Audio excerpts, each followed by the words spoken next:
वरहमतुल्लाहि वबरकातुहू। मेरे प्यारे भाइयों, बुज़ुर्गों और दोस्तों और पर्दानशीं माँ और बहनों, मेरा इस YouTube channel complain stock technical analysis में आप सबका स्वागत करता हूँ। मेरा नाम अबू सालेह। तो मेरा इस यूट्यूब चैनल पे ये दूसरा वीडियो है। मेरा इस वीडियो को बनाने का मकसद ये है कि मैं आज कुछ अहम बातें आप सबसे शेयर करना चाहता हूँ, जो कि ट्रेडिंग शुरू करने से पहले का रिलेटेड है।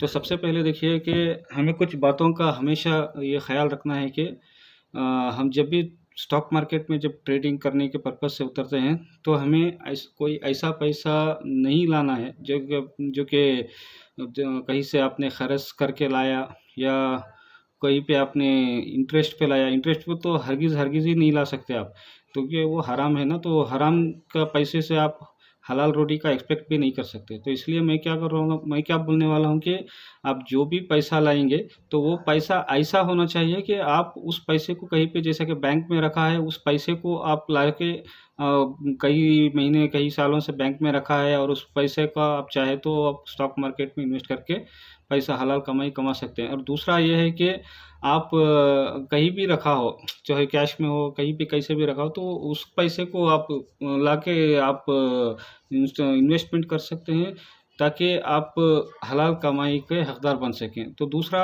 मेरा बोलने का पॉइंट ये है कि आप ऐसा कोई भी पैसा आप अपने घर से नहीं लाकर अपना इन्वेस्टमेंट में नहीं डालेंगे, जिस पैसे का, जैसे कि अभी किसी के घर में अपना लड़का या भाई-बहन किसी की शादी का पैसा रखा रहता है, तो ऐसे पैसे को आप इन्वेस्ट करके कुछ डबल कमाने के चक्कर में आप स्टॉक मार्केट में इन्वेस्टमेंट करेंगे, तो मेरे भाई आप पैसा गँवाने वाले हैं, कमाने वाले नहीं।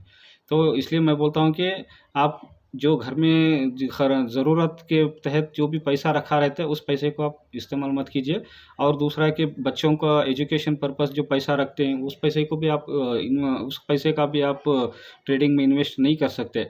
और अगर घर में कोई माँ-बाप बूढ़े माँ-बाप हैं, या भाई-बहन या बच्चे, बीवी, जो भी जो मेडिकल एक्सपेंसेस के लिए बीमार रहते हैं, तो ऐसा पैसा कुछ रखा रहता है, तो उस पैसे को भी आप इन्वेस्ट नहीं कर सकते। ये कुछ चंद ज़रूरी बातें हैं जो कि इन्वेस्टमेंट करने से पहले हमें ध्यान देना चाहिए। और दूसरा ये है कि जब भी आप इन्वेस्ट करते हैं, तो ये आप तो स्टॉक मार्केट का एक फेज़ देख के लोग ज़्यादातर इन्वेस्ट करते हैं। क्यों?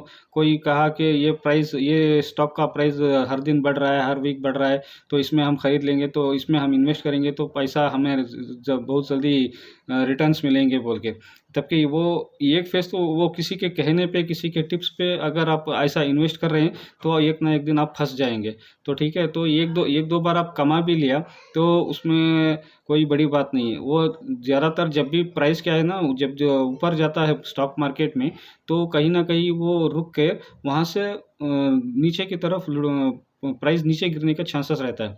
तो कभी भी हम इन्वेस्ट करते हैं, तो हमें कभी भी है ना, प्राइस जब लोअर रेंज में आता है, तो वहाँ पर जाकर हम इन्वेस्ट कर सकते हैं।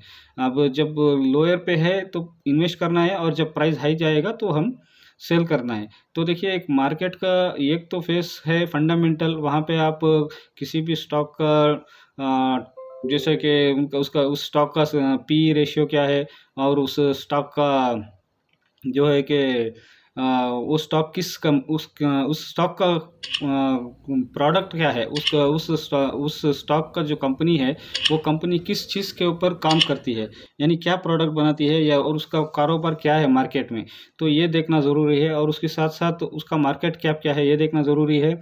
और उसके साथ-साथ क्या है कि आपको कंपनी के ऊपर कर्ज़ा कितना है, और वो क्या कंपनी बैंक से ज़्यादा कर्ज़े में है। तो ऐसे सारे स्टॉक्स क्या होता है ना, कि ये हलाल में नहीं आते। तो नॉर्मली क्या होता है कि इन सारे स्टॉक्स को आप जब भी आप स्टॉक सिलेक्शन करते हैं, तो अपनी तरफ से ये सारी चीज़ें देखना पड़ेगा। जैसे कंपनी का पीई बताया मैंने, ये सारे फंडामेंटल्स में आते हैं। तो इन सारों को देखने के बाद आप दूसरा काम करना क्या है कि ये तो अभी जैसा कि मैंने एक एग्ज़ाम्पल दिया था मेरा पिछले वीडियो में, कि ₹100 का नोट का एग्ज़ाम्पल। तो ये ₹100 वाला एक फ़ेज़ का आपने तो देख लिया। तो दूसरा फ़ेज़ जो है वो टेक्निकल एनालिसिस रहता है। ये टेक्निकल एनालिसिस क्या होता है कि चार्ट पैटर्न के ऊपर बनता है। और मेरा काम क्या है, फंडामेंटल तो आप वैसे भी आप देख लेंगे, और बहुत सारे ऐप हैं जैसे कि मैंने लास्ट वीडियो में भी बताया है, तो उन ऐप के ज़रिए से भी आप अपना स्टॉक्स को सेलेक्ट कर सकते हैं। और दूसरा ये है कि जब भी आप टेक्निकल एनालिसिस करते हैं तो पहले सीखना है। जब तक आप सीखेंगे नहीं, आप टेक्निकल एनालिसिस नहीं करेंगे, तो आप हमेशा फँसते रहेंगे। प्राइस जब हाई पे जाएँगे तो आप लेंगे, और नॉर्मली आप बहुत सारे लोग जो ऑलरेडी इन्वेस्टेड कर रहे हैं, आप सारों के साथ ये एक्सपीरियंस तो होके रहेगा। ये ऑलरेडी मेरे साथ भी पहले जब मैं सीख रहा था तब भी मेरे साथ भी ये सब हो रहा था। तो जब मैंने एक बार सीख लिया कि कैसे एनालिसिस करते हैं और कहाँ पे इन्वेस्ट करते हैं, तब जाके मेरे को पता चला कि मैं क्या गलती कर रहा हूँ। तो इसी तरह ना, जब भी आप एक्सपीरियंस किया होगा कि जब आप प्राइस कोई भी स्टॉक में आप इन्वेस्ट करते हैं, जैसे ही आप इन्वेस्ट करते हैं, जहाँ पे आप इन्वेस्ट कर रहे थे वहीं से 1-2 दिन में प्राइस क्या होता है, नीचे की तरफ मुड़ जाता है। तब क्या होता है कि आप 2-4% या कभी 5-10% का भी आप नुकसान में चले जाते हैं। और कभी-कभार ऐसा होता है कि वही कई दिनों तक वेट करने के बाद, कई दिन, कई हफ्ते और कई महीनों तक आप वेट करते रहेंगे, लेकिन वो स्टॉक वापस ऊपर नहीं आता है। तो ऐसे केसेस भी रहता है। तो जब आप तंग आकर जब आप स्टॉक से बाहर निकलने लगते हैं, तब अचानक से प्राइस जैसे ही आप बाहर निकला, प्राइस ऊपर की तरफ जैसा जो आप सोचा था, तो वो उस डायरेक्शन में मुड़ गया।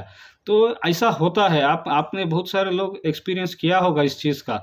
तो मेरा कहने का मतलब ये है कि आप किसी के कहने पर इन्वेस्टमेंट मत कीजिए, आप खुद का एनालिसिस